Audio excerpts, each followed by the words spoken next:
Have you ever felt like completely just abandoning life, giving up on people, leaving this sick world and just going off into the forest and meditating or living on your own? Or just honestly, this is where I got, considering self-elimination because you're just tired of almost like living a Groundhog Day life where every day is the same. You get up at the same time, you go to your terrible job, you sit in the terrible traffic on the way to the job, then you sit at your desk or your office space or you're in the warehouse, you're doing the same exact thing every single day. There's no nuance, nothing changes. It's just a Groundhog Day where everything's the same and it's never gonna end forever. And that's how it feels for most people living in this world. And that's where I was. And it's very depressing. I oftentimes would have dreams, this sounds very crazy, I'm in the Bay Area, of climbing to the very top of the Bay Bridge or the Golden Gate Bridge, whichever view I felt like would be the best last moment, looking down at the very tippy top of the railing that I climbed and just jumping off and ending it all in a bang, right? This sounds crazy, but I put myself in such stressful positions where I had so many people around me that were backstabbers, or I was people pleasing but they didn't really love me and I was constantly trying to vie for their attention and their affection. Just approve of me, please approve of me. I was I'll conform to you and I will do what you say. I just need a friend. I need someone to validate me and how I feel. And that was the lifestyle I lived for a very long time, and it led me to severe depression. But what if I told you all of those terrible events, seemingly terrible events that happened that led up to that point of me being willing to climb up the Golden Gate Bridge and whew, just Michael Phelps dive in and end it all. That led me to a self-improvement spiral of motivation and drive to achieve all my wildest dreams and my goals, and just not care about what other people think and do me in a big way without holding back. Now, this might sound crazy to you, but you can do this too, especially if you're at rock bottom. This is exactly the place you need to be sometimes in order to make that ascend out of the pit of hell that you're living in. Because life is full of polarities and contrasts. You know, just like there's a sun and a moon and there's daytime and nighttime, life is full of extreme positivity and extreme negativity. If you look for either one, you'll find it in either situation. There's always a little bit sprinkled here and there in each, but our RAS, or reticular activation system, focuses, or a selective focus, tends to zone in on whatever it is we're unconsciously looking for. So we'll tend to focus, if we're a negative person, on negative qualities even in a very good situation. Like, you can be a negative person in a first world country with all this opportunity around you, but you're not focused on the good opportunities around you. You're focused on your terrible situation and what you're doing in life and how your life sucks compared to maybe your neighbors who has all these cars and the job of their dreams and the woman of their dreams. They have a better dating life, a better social life than you. You get hung up on that aspect when there's people in the third world that would kill in order to just live maybe a year or even a day in this country and have the opportunity to even just live in a place like this. So it's all about perspective and shifting your perspective as to where you are in life. But back to my point, when you're at such a low point in a pit where I was, for instance, I was working Uber, Lyft, DoorDash, all these gig jobs, my 9-to-5 job, trying to build a business, working on this YouTube channel, working on my website, and I literally put myself in so much debt, so much stress, and I didn't have the support system necessarily around me. My family wasn't supporting what I was doing necessarily, and it was all basically on my shoulders. I had a lot of friends that, you know, they say they believed in me, but when push come to shove or whatever, I needed certain things, I needed help, I needed encouragement. They weren't around, family members weren't around. And so at the end of the day, what you realize is your friends, your family, the people that were closest to you, they're not gonna have your back, and that this journey of life, quite literally, is between you conquering your own mindset. And I believe you can look at Satan or the Shaitan, that's what they call it. That's where Satan came from. It's called the adversary. That's what it means. It's the adversary in your mind that's telling you to just take a day off, to just chill out, to just conform, to just be lazy, to just sit back, relax, and let life kind of go by, smoke some weed, you know, just chill out, man. Like, don't chase after your dreams. Like, what does it matter? What are you doing all this for? But it's not necessarily like you're doing it for a result, which you realize on this journey.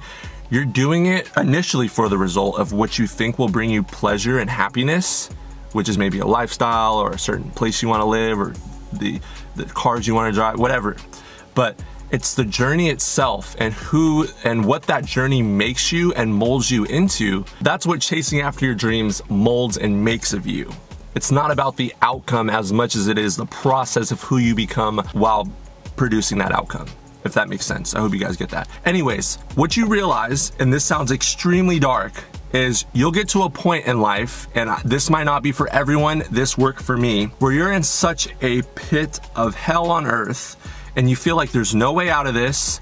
I hate my life, I hate the people here, I hate the world so much. Why am I here? Why did I choose to come here?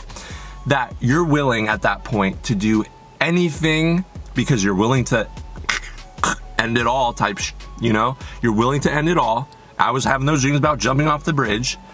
That you're willing to sacrifice your sleep. You're willing to work an extra shift. You're willing to sleep in a closet if you have to at a friend's house. You're willing to stay at your parents' house if need be and not be ashamed of that. You're willing to do whatever it takes in order to climb out of the living hell that you're in.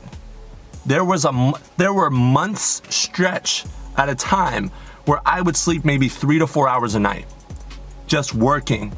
I would work my regular job, Uber, work on my side business, and at the same time, I'm putting the evolutionary pressure on myself while building this business with no clients at first, going into massive debt because I'm buying a web hosting platform, I'm buying my www. I'm paying for these things monthly. I don't even have clients yet. This is just to set the website up. I'm buying a professional email.